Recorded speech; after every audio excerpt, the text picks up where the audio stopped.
Good morning. I'm Megan Spinitz, the Chief Operating Officer and Chief Strategy Officer at the Detroit Regional Chamber. Here to welcome you and thank you for joining us today for June's AI Office Hour. Frontliners, the key to profitability, brought to you by Automation Works. Today, Ida Birdhill, Chief Executive Officer of Automation Works, will focus on how your business can unlock the value of artificial intelligence by empowering frontline employees to ensure technology investments provide measurable returns. Drawing on insights from her book, Culture Rewired: Unleash Your Inner AI CEO, Ida will explore how organizations like yours can deploy AI to increase productivity, reduce costs, strengthen customer loyalty by giving your frontline teams AI tools and skills. I want to thank Ida for partnering once again with the Chamber and leading today's discussion. Before we get started, I have a few items to note. We would like this time to be interactive, and we'll have time for questions at the end of Ida's presentation. If something Ida says prompts a question, please put it in the comments section. The comments area operates like a chat. I will join Ida after the presentation and moderate your questions. A recording of this session will also be posted on the Chamber's website later this week. Now it is my pleasure to turn this session over to Ida Birdhill, Chief Executive Officer of Automation Works. Good morning. Thank you, Megan. I'm so excited to be here.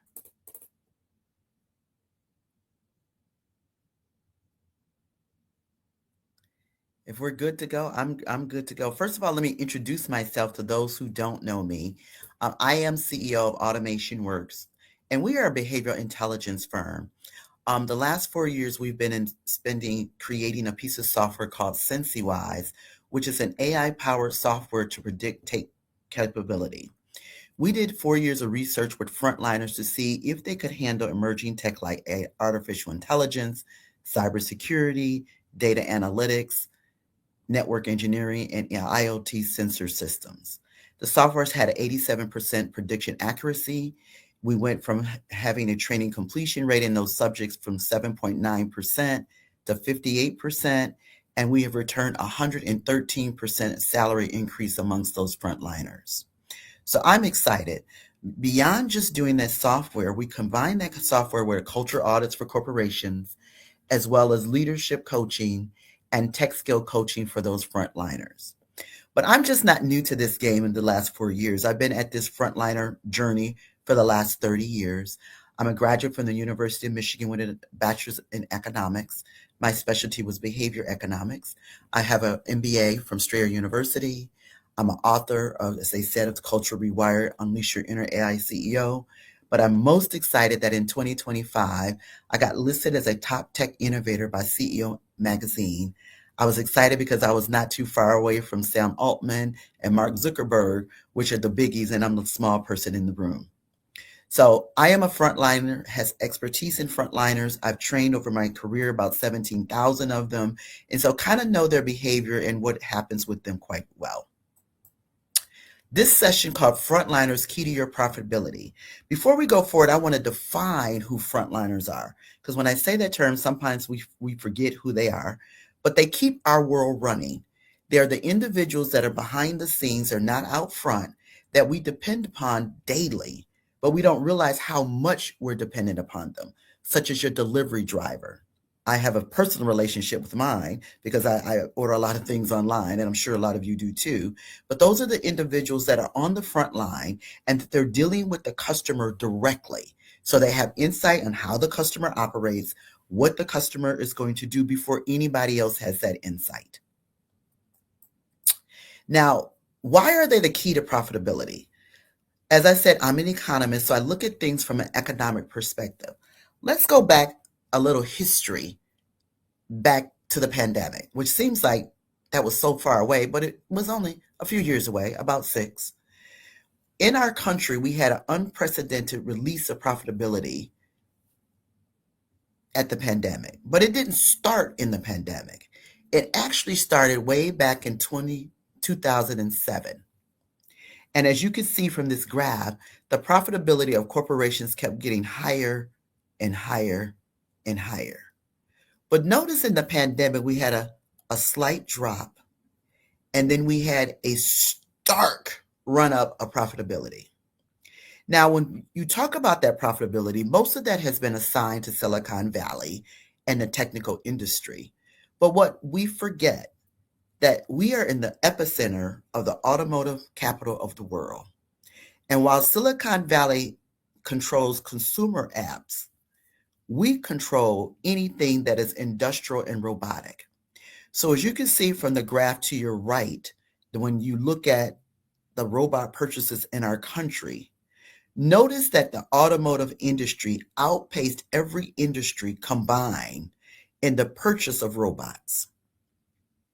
So it was driving that growth before the pandemic, and then that robotic growth took off throughout the pandemic. But what we forget, what happened to the pandemic, is that most people were unemployed. They were sitting at home, except for executives. They were busy strategizing. Techies were making tools that frontliners could use in order to keep our economy running. But everybody else was down. Now, why is that important? Those tools, the bulk of them, were grounded in artificial intelligence. And even though people think that AI just came out when ChatGPT launched in 2022, techies like myself, we have been working on artificial intelligence for the last 20 years and had started implementing them in a lot of companies prior to the pandemic. And so the pandemic was just a test of how do we use artificial intelligence with frontliners to improve profitability. Now, I have to make that important because the last 30 years prior to the pandemic, whenever a company wanted to accelerate its profits, it laid off frontliners. But the pandemic changed that script because remember, everyone else was laid off, but those essential frontliners worked and carried us through the pandemic with all of the automated tools we were creating at that time or before that time. So that's the backdrop. Why is that important today? AI and data centers, because we are living in the world of data, it is the new goal for the 21st century. Whereas oil carried us through the 20th century, data is everything in the 21st century. And AI and data centers are requiring that skilled trades are going to meet technology to drive the future. Why is that? There are three infrastructures that are created with artificial intelligence and data centers. The first one is the physical infrastructure. You need somebody to build it, to power it, to keep it running. Then you have the digital infrastructure where someone is going to connect it, secure it, and protect it. But AI and data centers of today added the third infrastructure, which is the intelligent infrastructure, where we're going to automate it, which is happening now, where we're optimizing it, and we're making it smarter. So you need those three levels. Those three levels need technicians. We call them new collar frontliners. They're no longer blue collar. They're not white collar management. They're in the middle. Now, here's the irony of it all. Michigan actually pioneered these frontliners. We were the first state that actually had major vocational training for these type of frontliners long before AI and data centers came to be. People go, what do you mean? When I was in school, every young person had some type of career technical education class, whether it was wood shop, metal shop, home ec, auto mechanic, it was something. So even if you were on your way to college, you still got career technical education because that was the core of Michigan's economy, and we kind of pioneered it. Now it has taken on a new look where we're combining skilled trades with technology to create this new person in this AI age. Why is that important? If we cannot find or groom these people, we are losing $1 trillion of economics every year. That is hefty because right now there is a shortage of about 5.9 million of these people. As you can see, parts of them are in construction, but that's technical, electricians, HVAC people. Even now, plumbing is becoming quite technical, and welders. Then you have data technicians, the traditional network technicians, cybersecurity, robotics, industrial maintenance, and semiconductor technicians. The average wage for those individuals is $66,845, the median. Why is that important? One of the complaints that frontliners have is that even though they want to move into this new collar space, they don't get an opportunity to get promoted. In fact, McKinsey has said only 4% of them are ever promoted, ever. And they want to make more money.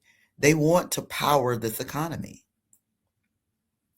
And so we created our software to be able to predict who has that technical readiness to move into those areas. Because often human resources has been very reluctant because frontliners sometimes tend to be quite transient. They move a lot, even for a quarter. And they're not quite sure if they have the technical capability because technical capability has mainly been determined by credentials and degrees. It has not been determined by capabilities. And so we created a software so that we can measure where are people thinking, where are their brains, where are their mathematical capabilities, because it may not be obvious. And people go, what do you mean? A lot of young people have not completed any college degrees because every college degree, even if it's not technical, requires that someone has to complete algebra. Well, if you've had an economy that for the last 40 years, unless you were college preparatory, you did not take algebra in high school, many adults are afraid of algebra. So they're not going back and getting degrees, not because they don't want training, not because they don't want to be promoted, not because they don't want to be in the AI. They are afraid of the vagueness and the abstractness of algebra. Because even if you go to community college, you are required to have algebra to graduate. And right now in the state of Michigan, 69% of the individuals who attempt college struggle with completing algebra. So they may not ever get a college degree, but that doesn't mean that they're not capable of doing hands-on skills-based activities, such as installing equipment, such as monitoring the cybersecurity of that equipment, such as monitoring its operation, such as optimizing how data centers operate. Those are all hands-on skills, and they are very capable to do so.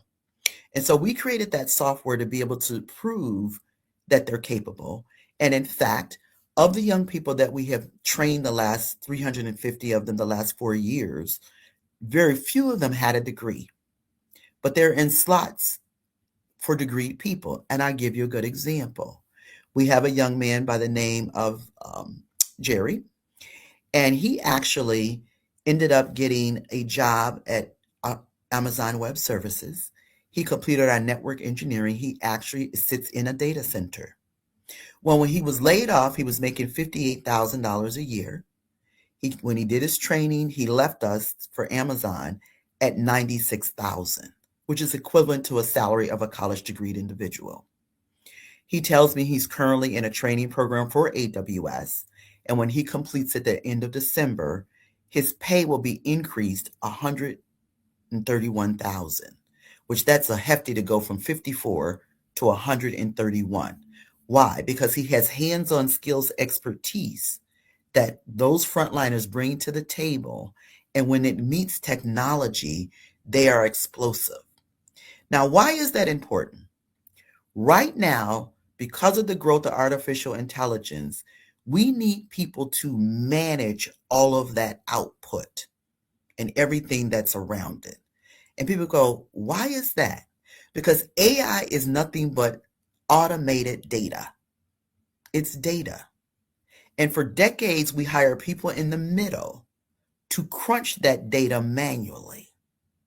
Now AI is actually compiling that data and finding patterns, solving problems that had not been solved because it can compile that data faster than any human.